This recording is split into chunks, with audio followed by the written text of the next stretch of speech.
ఒక మనిషిని చంపినా వాళ్ళ కసి తీరలేదు. తమ ఆధిపత్యాన్ని చూపించుకోవడానికి ఏకంగా 1 కిలో పచ్చి మాంసాన్ని తెచ్చి బాధలో ఉన్న సూర్య ఇంటి గేటు ముందు విసిరేశారు. పండగ రోజు స్నేహితుడిని కలవడానికి వెళ్లిన ఒక 17 ఏళ్ల కుర్రాడు తిరిగి శవమై ఇంటికొస్తే ఆ తల్లిదండ్రుల పరిస్థితి ఎలా ఉంటుందో ఒక్కసారి ఊహించుకోండి. గజియాబాద్ లో జరిగిన సూర్య చౌహాన్ దారుణ హత్య వెనుక ఉన్న క్రూరమైన నిజాలు వింటే మీ రక్తం మరిగిపోవడం ఖాయం. ఉత్తరప్రదేశ్ లోని గజియాబాద్ కు చెందిన సూర్య ప్రతాప్ చౌహాన్ అనే 11వ తరగతి విద్యార్థికి కొద్ది నెలల క్రితం వేరే వర్గానికి చెందిన తన స్నేహితుడు అసద్ తో చిన్న గొడవ జరిగింది. పెద్దలు జోక్యం చేసుకుని ఆ గొడవను అక్కడితోనే పరిష్కరించారు.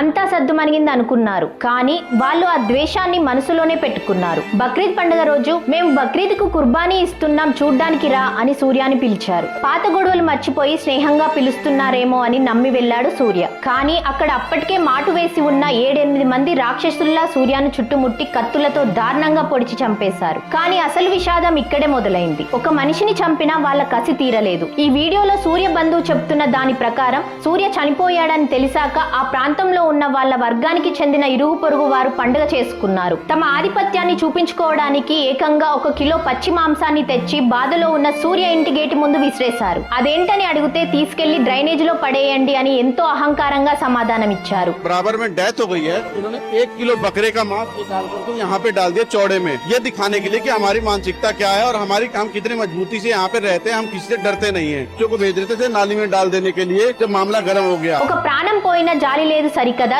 శవం మీద కోడికూర వండుకు తినే ఇలాంటి వికృత మనస్తత్వాన్ని ఏమనాలి? అయితే ఈ దారుణానికి పాల్పడిన ప్రధాన నిందితుడు అసద్ ను పోలీసులు ఎన్కౌంటర్ చేశారు. మరి మనిషి ప్రాణం కంటే మత పిచ్చితో రగిలిపోయే ఇలాంటి కిరాతకుల గురించి మీరేమనుకుంటున్నారు? మీ అభిప్రాయాన్ని కింద కమెంట్స్ లో చెప్పండి. జై హింద్.